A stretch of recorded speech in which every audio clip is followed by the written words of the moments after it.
I'd like to think that at least in part, AUB would lays the foundation towards that success, and not just in terms of its, its education that we provide the students, but in terms of the values I think that we instill in our students that really gives them that fighting edge. I think being part of Lebanon also helps with that, right? But in turn, the alumni come back and also interact with their university and give back to AUB. So you see them, they're mentoring students, they're advising programs, they're advising curricula, right? They're advising courses and how they should be shaped towards being more applicable in industry.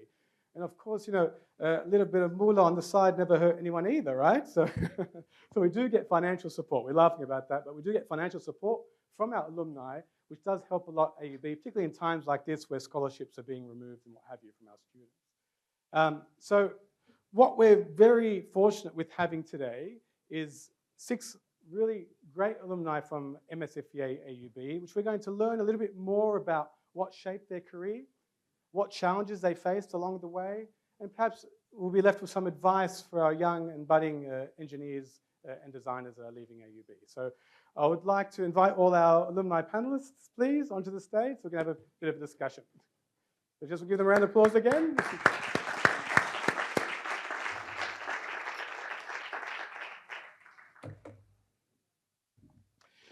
Right, so thank you everyone, and thank you for joining us and agreeing to take part in this experiment that we're doing today. So we thought this would be a nice way to get to know you better and hear more about your stories throughout your careers. So I think what we're going to start off with is just a bit of a round robin style type question. So if I can get each of you, if possible, in about 30 seconds, just to tell us what was it about your experience, or something particular or in general about your experience at AUB and MSFEA that helped shape your journey or shape your career. So maybe I can start with you, Bassam, being first on my left. It's always good to come back to AUB, and it was always extremely good to be part of AUB. And I only realized this when I left AUB. It's really amazing that the background and the tools that AUB gives you are extraordinary in the way they shape your career and your life. And I am very appreciative of this. And I every time I progress in my career, I do go back and to my days here. And I'm really honored. Okay. And happy about this. Great, thank you, Bassam. And Jemima, what about yourself? Did you have a kind of similar experience? Was there something about it that gave you some background that pushed you forward? Well, I think for me it was the variety of skills, of technical skills, combined with a very particular kind of conceptual thinking and a kind of sideways thinking that is very unusual. And living in the UK now, I know I observe constantly how unusual it is. This kind of, we always find a way when people think, oh no, there's no way, and I'm like, of course there's a way. It's right there. Yeah. So the combination of these opened a lot of doors for me, and also made me very independent. Like I went out in the world like, I don't need anybody, I can do it myself, which is basically how I got to these very niche places I got to. But it's also the people I met and the connections I made, the personal relationships, and first chief of which is Samir Sayer, because he put me on the path to what I wanted to do, but also very many wonderful colleagues. And I want to single out Lina Raybe, former teacher, now friend, and a lot of people like that who have, I don't know, who are still present in my life. Okay, thank you, Jemima. So we're making you quite resilient then at AUB. Is that part of it, you think? You become very thick-skinned. Yeah. Joseph? Thank you, Jason. Thank you. First, I want to start by saying that I'm filled today with pride and emotion, being here in my alma mater after 45 years of my graduation. My attendance to this faculty helped shape my leadership skills, taught me how to be creative and think out of the box.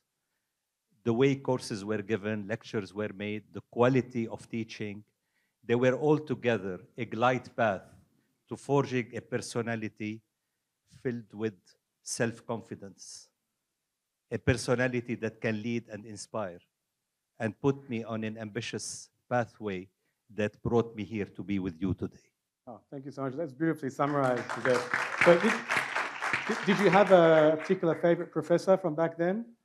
Did you have a particular favorite professor from back then? Not to single out anyone.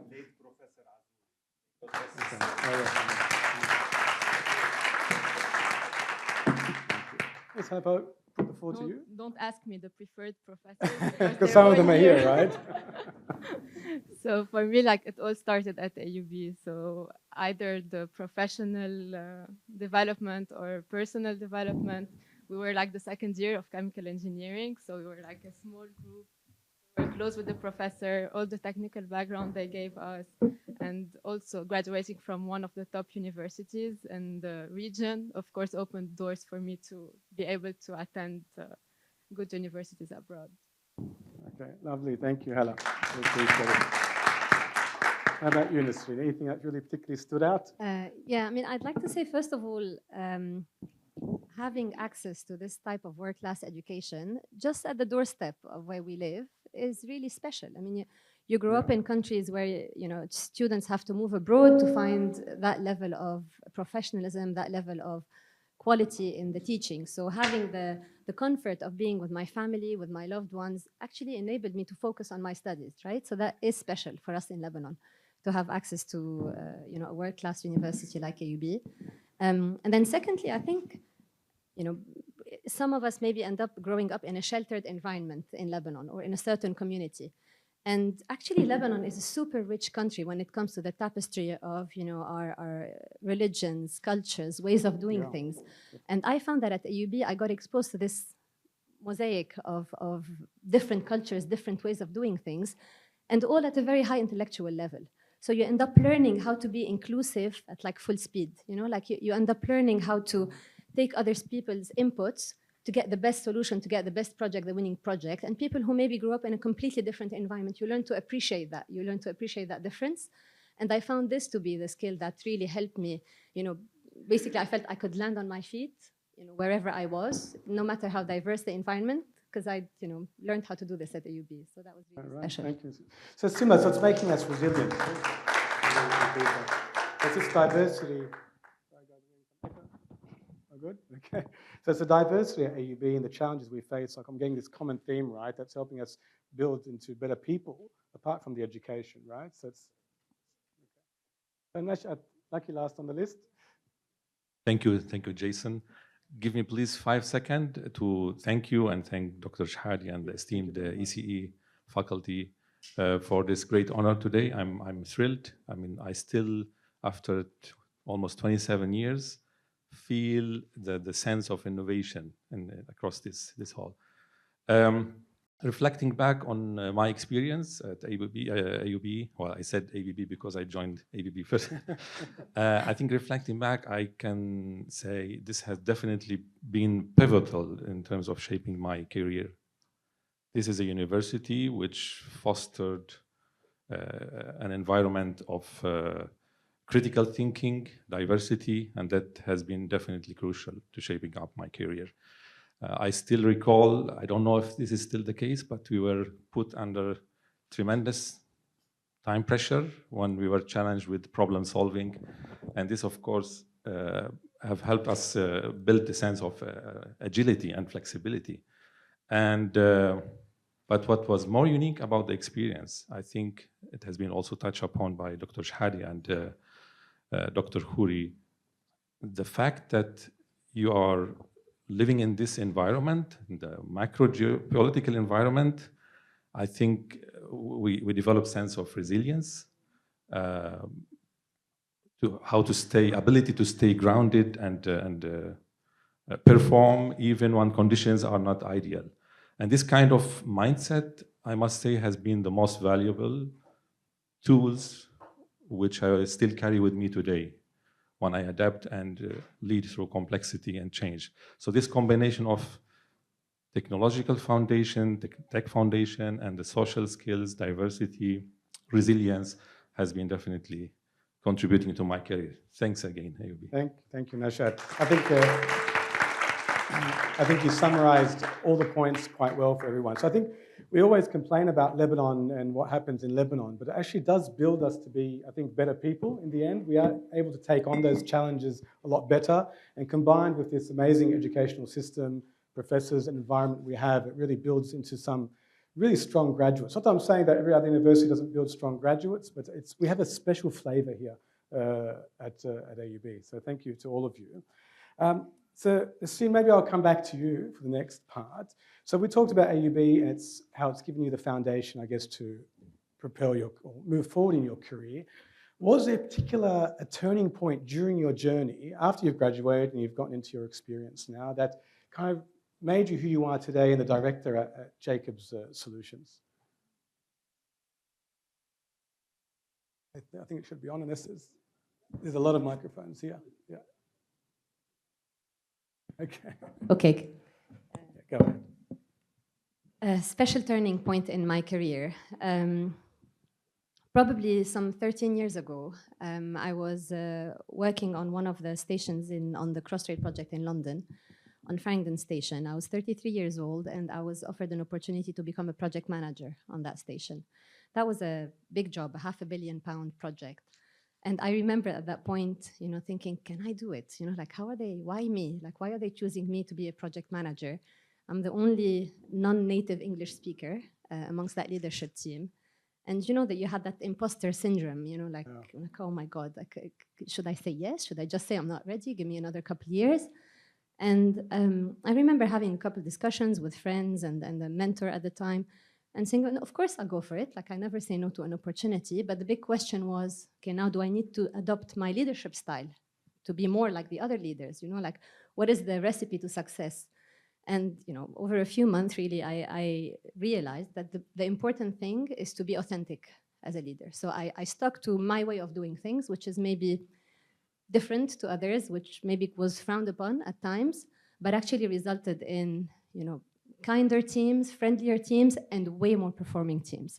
So it really, taught me that, first of all, be true to yourself. Don't be worried about, being authentic. It does become easier, actually, to lead when you're authentic to yourself. And the fact that I managed to succeed in that environment just before becoming a mom, I think that really enabled me to go back after having children in a working environment where I didn't feel guilty and that I didn't feel I had to prove myself all the time. I think for some of us, this is quite important, knowing that having that, self belief, so that you can actually tackle challenges that come your way positively. Right, great, thank you. Beautiful story. And I think you brought up a nice point about imposter syndrome. I'm sure, do the students in the audience, if we have any students left, know about what imposter syndrome is? No? Anyone else want to tell us what imposter syndrome is? Like a lecture now. I come back into my... So it's basically, being in a senior role and feeling that you're not good enough to perform the role, and feeling that you're going to be found out soon. That soon enough they realize that you weren't good enough for the role. Yeah, and it eats up a lot of people, right, as they go through their careers. And I mean, researchers are a big example of this, but everyone in every profession generally deals with imposter syndrome. I think in what you said is being true to yourself, and I think not comparing yourself to others, even though they might inspire you and motivate you, not always thinking that, oh, okay, I'm not as good as they are, is really part of that attitude, right, to succeed in being yourself. Yeah. Absolutely spot on. Thank you, Nassim, very nice. Okay, I might direct a similar question to you, Bassam. Was there a part of you becoming now a partner in this architecture firm? Was there a turning point during your journey after AUB that got you to this position? There was a turning point in actually there were multiple turning points sure. Throughout. I've been at the same firm for almost 20 years, so I went through a multitude of experiences. I also traveled for multiple projects. Each project was at a different continent, and it gave me something different. The first big impact on me was going to Abu Dhabi to build NYU Abu Dhabi campus. That was a huge project for us. We got started from a master plan, Then we built the whole campus. It's about 3.5 million square foot. But the meaning for that project is that I always wanted to be part of academia somehow, never made it. but the opportunity that was given to me to work on a campus from scratch and to bring in something new to Abu Dhabi back then, that's in mid 2000, was something spectacular.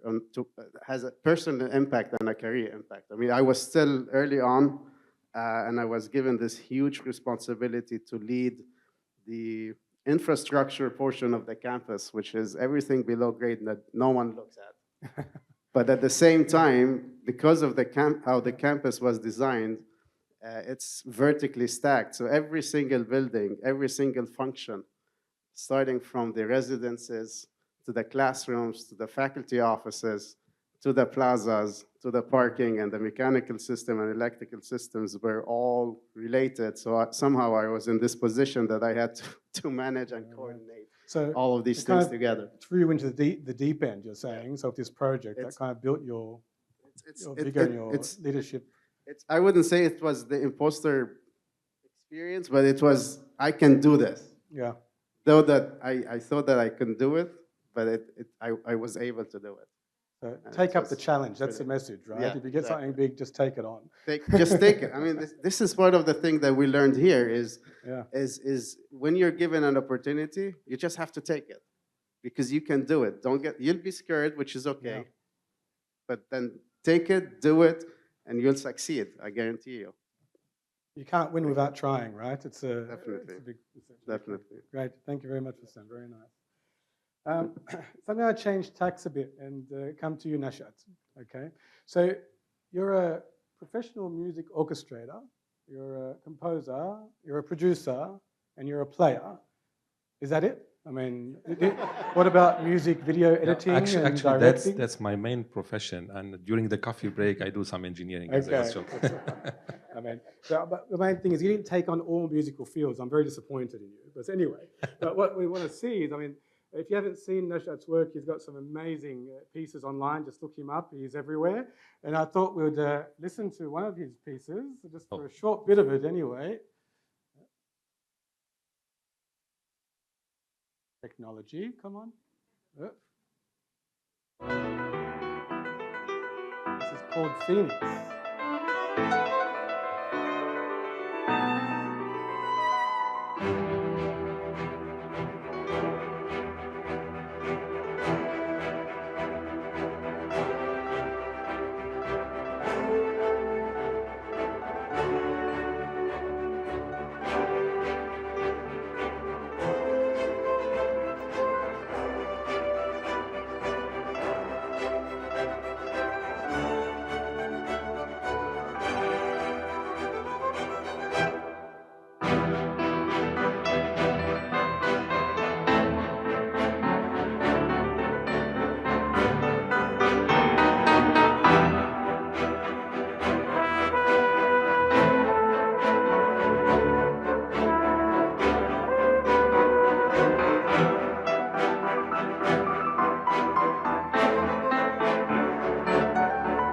Sorry, I'm going to cut it there, because I could stay listening to this all day, honestly. It's beautiful, right?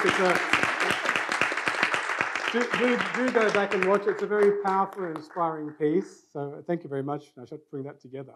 So I guess my question is, I mean, you're a director in Hitachi, the global director in manufacturing, and you're a professional orchestrator, composer, et cetera, et cetera. How on earth are you managing to balance both these careers when with one career we're struggling at the moment? So can you just give us some insights on that, please? Thank you, Jason. That's a very good question. I think it was a defining moment for me right after graduation and right after I joined a global conglomerate like ABB in a country which is considered to be one of the most competitive economies in the world, if not competitive the most. At the same time, I decided to continue pursuing my my learning and development in music, and it was definitely a courageous decision, a defining moment, in the sense that I decided to do that alongside with my career in engineering and management, in the sense that I was able to see that I did not have to trade off art with profession. So despite the demanding aspect of my profession, I still continuously nurture my passion for music alongside my career, and that's definitely a source of satisfaction for me and connecting to purpose. So is it more of like a weekend job? I mean, in fact, sometimes overnight jobs, you know, taking a few hours from sleep. yeah. But I'm more like dedicating my time, the music time, or the parallel universe, what I call the parallel universe, to composing. So I deal a lot with composing, orchestration, rather than performing, because obviously performing would require much more time. Wonderful, thank you, Nashak. But Thank you. as a sleep guy, I don't recommend you losing any sleep. Okay. So we're going to move on to something else now. So if I start off with you again, Joseph. So can you tell us what major trends or challenges do you feel are facing future engineers or future designers in this era? And you can give us any advice on how to deal with those challenges. Well, I think artificial intelligence is going to be a real challenge to the future generation of engineers. AI will eliminate a lot of conventional job positions and reduce significantly employment opportunities in certain technical sectors. I strongly recommend to the future engineers to embrace AI and ride the wave. I strongly recommend that they become leaders and not managers, because on the long run, AI will not compete with leaders. Very well pointed out. And it's something we all have to consider. I mean, it's giving us more job opportunities right now, but the ones who have already got the jobs, they kind of need to upskill themselves, you're suggesting. Yeah. Celine, how about yourself? What do you think? I think, I mean, of course, technology, digitization, we've been seeing that for a few years now. But also to me, it's about the added levels of complexity that we're seeing around us, right? Like, you know, we're trained in problem solving, technical areas of problem solving. Really, the brain shift has to be, the mind shift has to be around system thinking, right? How do we deal with that complexity? Using the data, using the predictive analytics, using all of the tools that we have, learning how to use them, embracing them, learning how to verify what's coming out of these tools, and making an informed decision accordingly, right? I think this is the skill set that we need to learn to better hone in on. I know for the last couple of years, that's what I've been doing. I've been learning how to use, you know, all the tools that we have in Jacobs, for instance, to be, you know, not to be left behind and to be able to actually help the business move forward with this. And we're also being asked a lot more as engineers, why are we working on this project? And for whom are we working, as opposed to just, you know, what project are you working on? So there's also this element of humanitarian engineering, right? Like it's about, you know, finding a purpose, being able to connect with the idea of why we want to support certain projects and having this, you know, global, multifaceted dimension. Thank you very much. Okay. If we come back to you, Jumana, on this side of things, so from the design perspective, what are you seeing in your career right now? And are you seeing any challenges, or that any challenges will be for the graduates that are coming out of AUB will be facing? Well, to be honest, I have not worked in design in 20 years. I kind of ran out and did something completely different. So I can't really. Okay. Well, in terms of your profession as a calligraphy specialist. Can you repeat the question? So what major challenges do you find in your profession, and that could prepare our engineers or designers graduating from MSFEA to meet those challenges? Anything that comes to mind? Well, I mean, it's quite a general one, but I would say find the thing you're really passionate about, and do that, because you will. things will open up for you if you do something you really, really like to do, not something you think you should be doing. Yeah. I think that is very general advice that I would give to any young person now. Very Not to good worry, advice. not to worry about what is the best job I should do. Just worry about where is your passion, even if it's really unconventional, because that is, if you're very good at something that is incredibly niche, you are more likely to make your way in the world. Very good point. I mean, because you find a lot of students tend to go towards the professions that will pay the most or they're the most available, rather than saying, well, I like music, for instance, I want to go into composing rather than becoming. Yeah, there are no certainties now in any profession. The only certainty you can have is doing the thing that you're very passionate about. That's really, yeah. And Hannah, so in your field, I mean, so you're an environmental innovation manager. So I guess you've got a couple of things that you're balancing out in terms of in Holcim. So if I'm not mistaken, you're in the cement industry. That's correct. So I mean, we know the cement industry is part of a problem in terms of the environment. So how do you balance these things out, and how do you overcome this challenge of meeting the expectations of what you need to produce as your company, the Holcim, and maintaining environment and reducing your carbon footprint? Honestly, if you asked me this question some years ago, I would Okay. have told you that, yeah, it's challenging to put environment on top. Of course, cement industry is one of the highest carbon footprint industries. It's not, it's a known.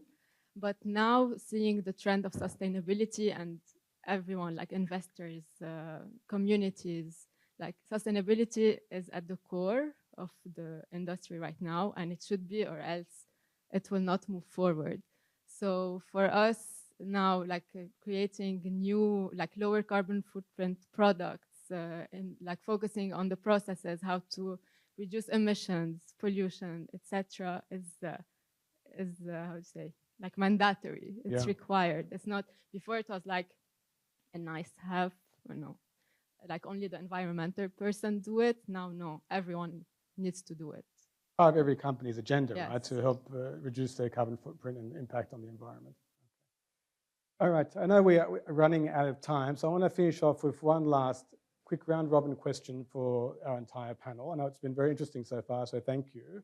So in one sentence, what is the best piece of advice that you could leave whichever students we have left here, so our students with, or indeed, why not our faculty and our staff, any kind of advice that you could leave them with as they go out into the workforce and try to achieve whatever they're aiming to achieve. So maybe I'll start again from the left of Bassam, if you can tell us your thoughts on this.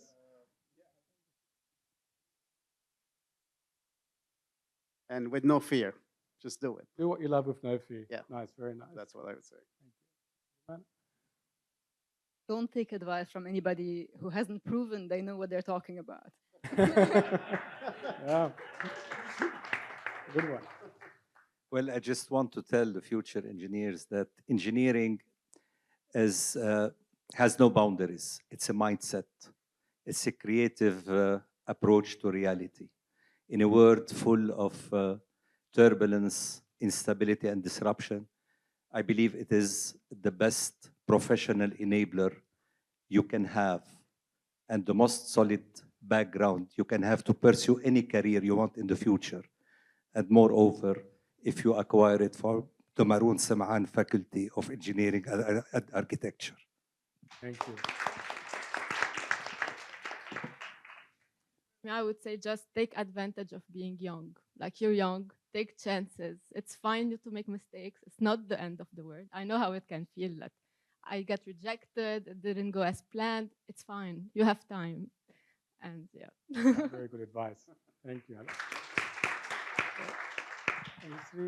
I think putting myself in your shoes when I was graduating, making the right decision for my career was like a big thing on my mind. So I'd say my advice to you is don't worry about making the right decision so much. Just make sure that whatever decision you make is the right one for you. How? By actually persevering, by tackling the challenges head on, by asking for help when you need help, by focusing on people around you. Don't just look at the technical aspect of things, look at the humanitarian aspect of things. And whatever decision you make it work. Very nicely said. Thank you, Ms. Flynn. And finally, Nashad. If I have to give my 2 cents of advice to the aspiring students, I would say prioritize networking alongside building your technological foundation. It's not just about mastering tools and techs. I think we are undergoing unprecedented transformation across industries, and what's rising is beyond just tech foundation. I think Nesreen mentioned system thinking. So the sense of resilience, agility, I think it's very much demanded now in today's market. So my strong advice, yes, I know that you are studying hard. Many of you are in class now, but please give some time for networking with peers, with mentors, with industry professionals. That's absolutely important in today's market. It's about, collaboration, cross-functional, cross-discipline collaboration. So I wish you all the best. Thank you very much. So it's about who you know and what you know, right? So, okay.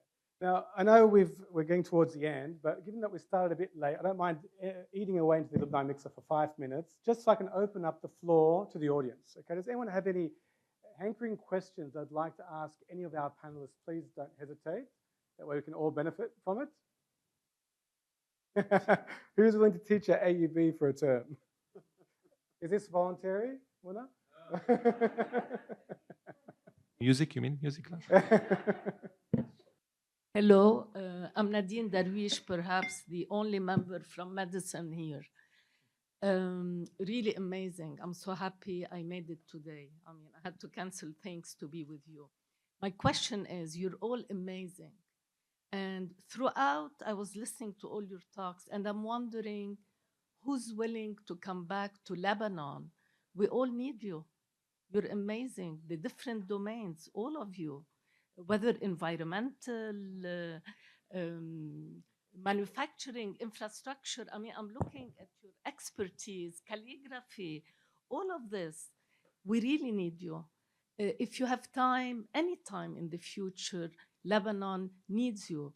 Not only students of AUB, but also Lebanon needs you. We're desperate for you. Thank you. So, anyone thinking about making a comeback to Lebanon in the near future? I think all of us, we have the ambition to come back to Lebanon and serve our country. But I want to let you know that where we are serving Lebanon. We are doing our best and help Lebanese have employment opportunities. We are taking the name of Lebanon very high wherever we are working. Thank you, Joseph. That's very true. And hopefully one day those same opportunities will be open up to everyone else in Lebanon as well. Any other questions from the audience? I'd love to hear from you. Yes, I see. Is to Joseph. You gave advice to students and engineers, but any specific advice to mechanical engineers? No As bias. I said it, engineering is very broad. I'm a mechanical engineer, and I reached the top position in a civil construction company because it's all about leadership and management skills. It's all about ambition and what you want to be in life. So don't restrict yourself if you are a mechanical engineer to what you have learned in the university. Nurture your skills, promote your leadership, serve the community around you, and always aspire higher and inspire the people around you. Thank you. And if you allow me, yes, of course. I just want to thank Dean Shahadi and thank you, Jason, and all the professors who elected us to receive this award today, this prestigious award. We are really humbled. And from what I have seen after 45 years, from what I have seen in the audience today, from what I have heard from President Khouri, I think with modesty, for as long as Dr. Shahadi is the Dean of the Maroon Sam'an Faculty of Engineering and Architecture, the best for this faculty is yet to come.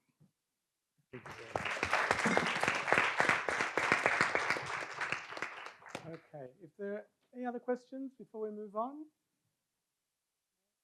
Okay, I think we've had an amazing opening ceremony. I'm sure you would agree, an amazing discussion with our panelists. So again, a round of applause for all our panelists, please. Thank you so much for taking the time out to have a chat with us.